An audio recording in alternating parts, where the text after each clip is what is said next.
Hello friends, ఈరోజు నా దేవుడి రూమ్లో పూజ రూమ్లో అండి నా టాంజావూర్ పెయింటింగ్స్ చూపిద్దామని వీడియో చేస్తున్నాను.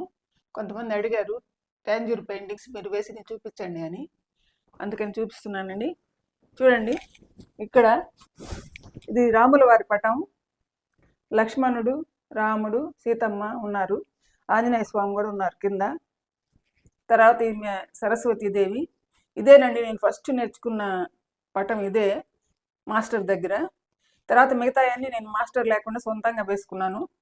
తర్వాత ఈమె లక్ష్మీదేవి. అదండి, ఈ 3 పటాలు పెట్టుకున్న దేవుడి ఇంట్లో. ఇంకా వెండిది విఘ్నేశ్వరుడు ఉన్నారు. ఇక్కడ విష్ణుమూర్తి వేరే వాళ్ళు ఇచ్చిన పటం అండి, ఇది జిఆర్ స్వామి వాళ్ళు ఇచ్చిన పటం. అవి ఉన్నాయి అంతే నాకు దేవుడి ఇంట్లో. ఇక్కడ సాయిబాబా గారు కూడా ఉన్నారు చూడండి. అదండి మా పూజ రూము. ఎలా ఉంది? నచ్చిందా? నచ్చితే లైక్ చేయండి, షేర్ చేయండి, సబ్స్క్రైబ్ చేయండి. ధన్యవాదాలు.